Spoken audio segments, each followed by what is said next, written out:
Alright, what's going on everyone? It's your man Apollo and I'm back with another NFL video today. So this NFL free agency period has been a busy one, I must say, and that within the past few days we really hit the ground running with a lot of teams making players, getting new contracts, cutting people, teams making moves all over the place. But in today's video I'll be going over why Aaron Rodgers should just go ahead and retire, and why he is not going to be the savior that NFL fans think he is apparently going to be.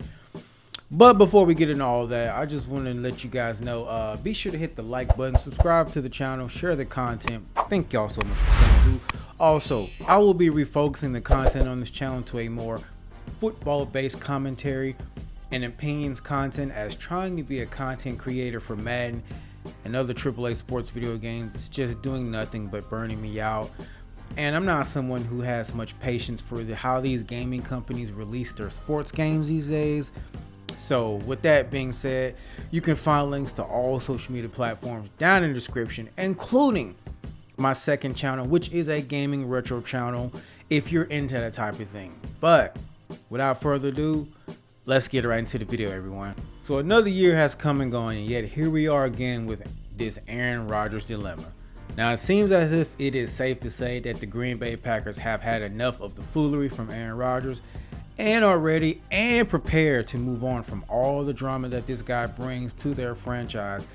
And at the time of me making this video, no official word has come out that he is returning under center as the Packers signal caller. Now, with that being said, there are players from other teams throwing in their pitch to try and recruit Rodgers to their teams, and the franchise that seems to be the one heavily tied to signing Rodgers are the New York Jets. We have even seen publicly Jets' new superstar DB Sauce Gardner make a video burning his cheese head he acquired when he picked off Rodgers in their matchup this past season as a bid to have him come to the Big Apple.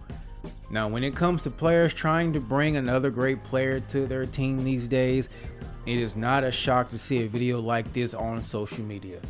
Hell, players do all kinds of recruiting tactics in all major sports to try and build the best roster that they can so that they can get a championship winning team.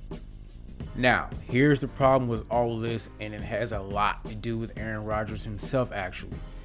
Now, in no way can I deny that Aaron Rodgers is not a great talent at the quarterback position.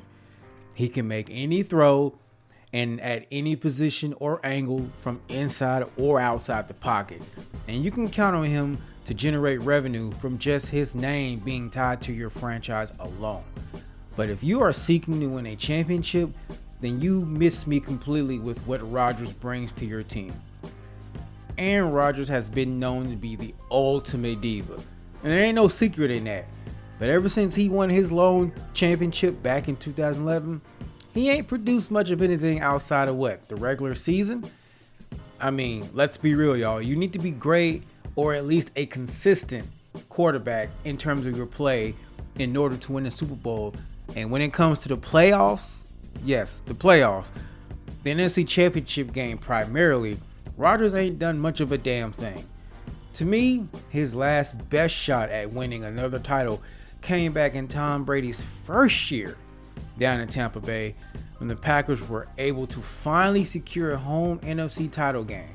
Now, this is what Rodgers has said he always wanted for his career. He cried and cried about it for years and years, and then he finally got it. But towards the end of the game, when your defense get you turnovers and turnovers and turnovers on 3 consecutive drives, and you produce no points whatsoever, all the while you still have weapons on your offense like Aaron Jones and Devontae Adams, you got to look yourself in the mirror on that one and know that that is on you. Another issue is Rodgers' salary dominates the team's cap, and yet he always says how he has no elite talent or help. But seriously, how can you expect your team to get you much of what you already have when you're dominating the cap space? It seems like every year the Packers were giving this man some type of big money extension 100 million here, 100 million there, 100 million here again, fully guaranteed. And he's not the only player that does this. All these big name quarterbacks today are taking these huge contracts from these teams and expecting the teams to work a miracle around these limited cap spaces that they have available while trying to assemble them a championship caliber team. Y'all, there is no logic in that type of thinking at all. We know this, but for some reason the players do not see it that way. They want to be paid the big money contracts and still expect to win a ton of rings.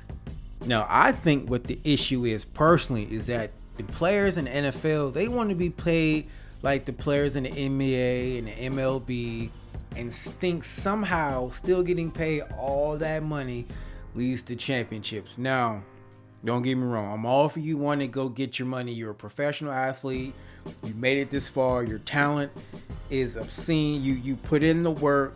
You're one of a kind type of player. But in NFL, I don't get why these players do not really look at the financials when it comes to these big money contracts compared to other sports leagues. Now, with that being said, the NBA, MLB players are able to finesse these type of contracts just due to the fact simply it don't cost as much or near as much money to operate and manage those types of franchises as it does an NFL team. And what I mean by that, in the NBA and the MLB, the payroll has anywhere from 10 to 12 players, maybe a couple extra here and there, few assistant coaches, and then you have a head coach. Or in terms of baseball, they call him the manager, the club manager. I forget what they call him, but on the NFL team, you got 53 guys you're trying to pay. 53, multiple position coaches, and you got your head coach. And let's also look at it like this: an NBA arena at max capacity, sold out, maybe holds up to 18,000 fans, and then your MLB stadiums, and this is on some of the newer ends, maybe holds up to around 40,000 people. These NFL stadiums these days are becoming more and more state of the art than ever.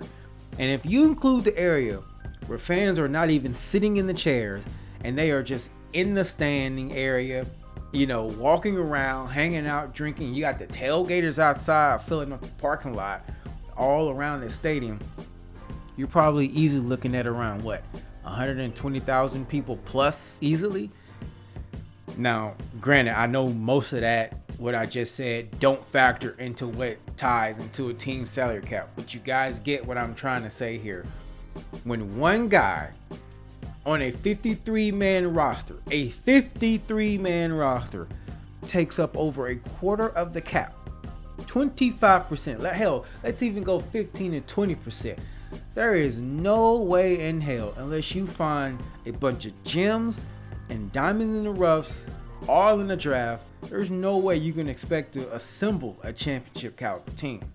Now, with all that being said, Rodgers is currently waiting for Green Bay and New York to try and work out some type of a compensation deal, for which I'm expecting Green Bay is hoping that New York just plunges everything and all valuable assets that they have to take this head case off their hands. But let's say that this was to happen. What is Aaron Rodgers really going to change over in New York? Let's look at it like this. That division is going to go through Buffalo, whether he wants to accept it or not. And despite them having a great defense in New York, I still do not believe overall that the Jets are a better team than the Miami Dolphins. Now, of course, this is football, and on any given Sunday, any team can find a way to win. But when it comes down to the playoffs, we all know the road to the Super Bowl is a lot harder, especially nowadays in the AFC than the NFC. That conference, the AFC, is stacked with top-tier, young, and hungry quarterbacks, and all being led the way by Patrick Mahomes, who, by the way, just restructured his contract to take more of cap space off of his team's cap so that they can bring more talent in to surround him. And let's also remember, y'all, that while at the time of me making this video, and I say that, at the time of me making this video, something could change by the time y'all watch this. But at the time of me making this, we still don't know the future of Lamar Jackson. So you cannot convince me that Aaron Rodgers going to the New York Jets of all teams is going to make them a Super Bowl contender. Now, here's what I am predicting. And this is their best case, and I mean best case scenario, is they make the playoffs as a wild card. Rodgers pulls his usual playoff shenanigans, and they get bounced out in the first round. And then the cycle of drama is going to start all over again. And Aaron Rodgers keeps saying, I don't have help, or I need this, I need that, or he's going to start demanding more money here and there. Y'all know how he is. This is how he does it. Because that defense is going to play outstanding, and they're only going to get better. But you got to also remember, they're going to want their money on the defensive side too. And if Aaron Rodgers keeps doing this cycle over and over again, this is just going to be another bad breakup that should have never happened in the first place. But what do you guys think? Y'all let me know. Can Aaron Rodgers lead the New York Jets to another Super Bowl title if he can even get on the team in the first hand? Or should he call it a day and just go ahead and retire and go drink his finger scotch or whatever he calls it, Y'all be sure to leave your comments down in the comment section. And with that being said, my name is Apollo. I'm going to get up out of here. Y'all be safe. One love. All glory to God. I'm going to catch y'all next time, man. Peace.